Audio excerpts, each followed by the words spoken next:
and being a kid at the time, it just didn't appeal to me at all. So I'd preferred Zelda at that time, just because of the fact that it was a lot easier to play.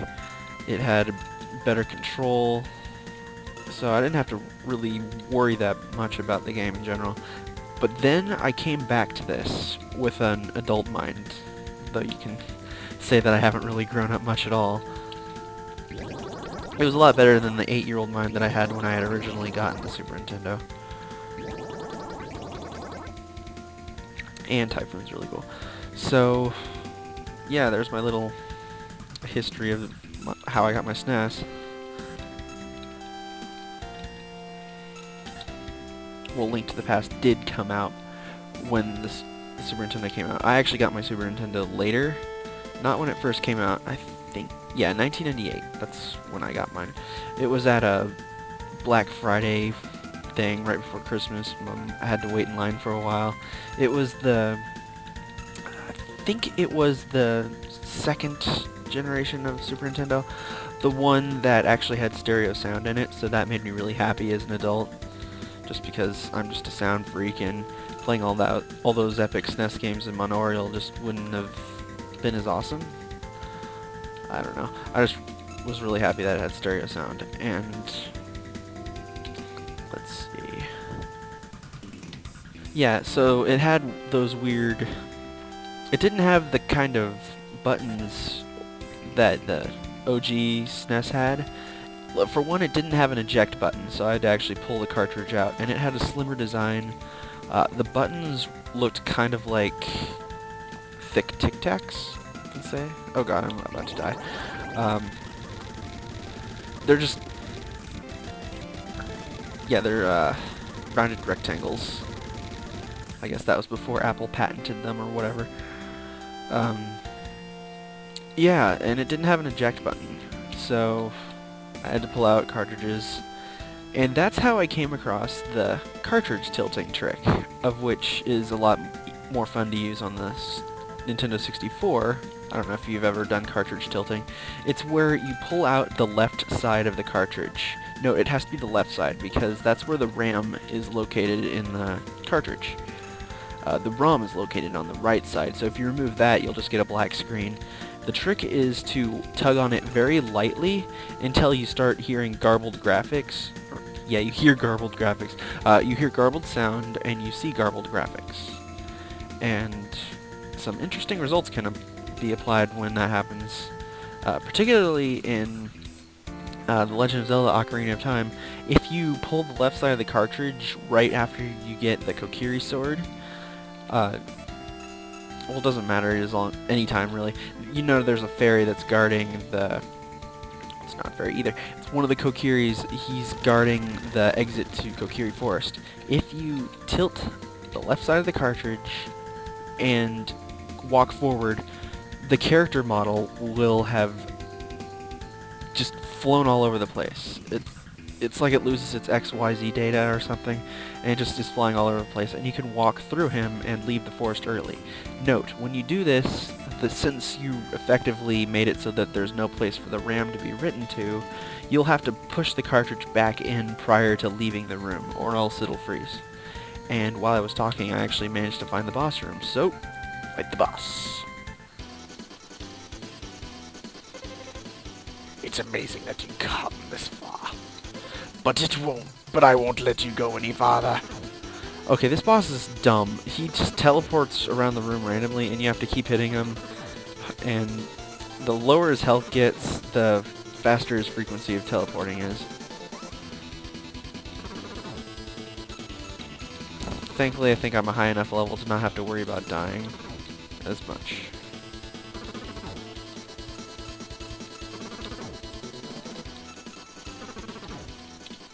Okay. I might actually have to grind one more level.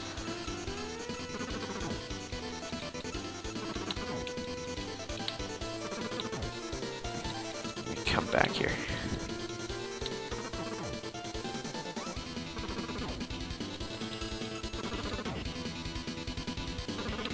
Yeah, I barely scratched his HP at all. Yeah, so I'm gonna grind a bit. I'm gonna check, because I'm not sure if I saw a door that I could leave through or not. Yeah, I can. Yeah, hardly any damage at all. I would have thought I'd been strong enough to go through them. I mean, I have the second best equipment in the game. Maybe if I equip the offensive ring. I don't know if it'll have any effect on the boss room, because I've never actually tried it. Alright. Doesn't look like it.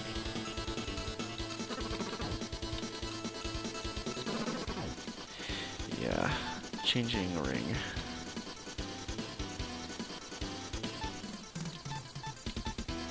Oh, that's the offensive ring. My bad. I thought it was okay. Okay. Yes, I'm definitely gonna keep this equipped. Yeah, that fight didn't count because I didn't realize that I had that ring, so yeah, this guy's dead. I'm glad I realized that I had that. That was BS. Okay.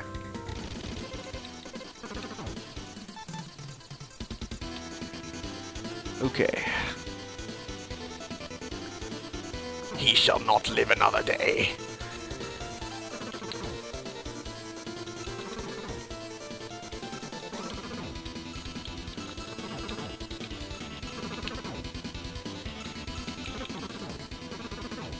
Holy crap, holy crap, holy crap. Oh, oh god.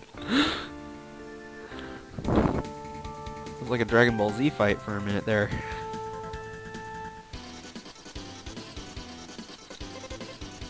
I got him now. Ah! It's BS when you get hit right in the beginning of a fight.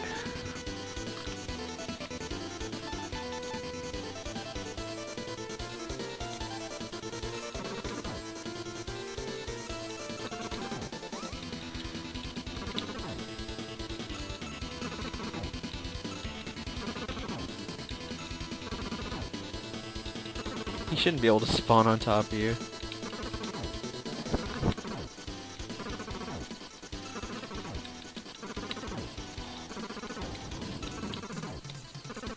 Oh jeez.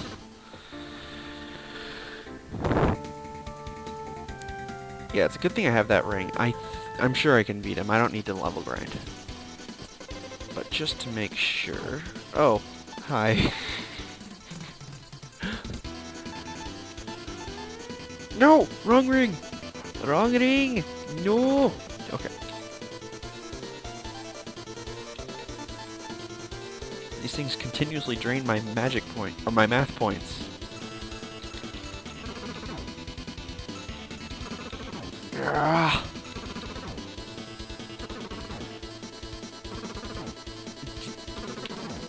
Ugh.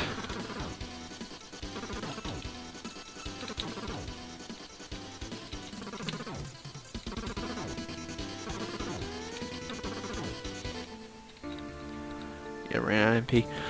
And grr. I think the best way, just deal chip damage first and then equip the ring. So you can get a few hits in.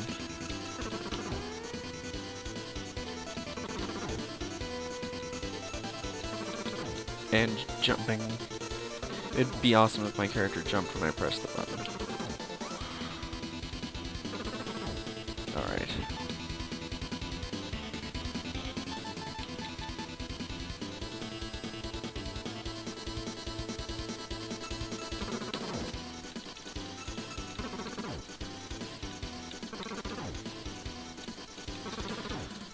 Die, die, die, die. Die, die, die.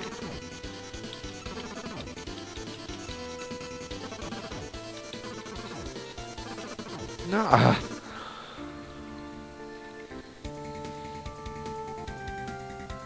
If I don't do it in this kill, I'm gonna grind one more level. Okay. That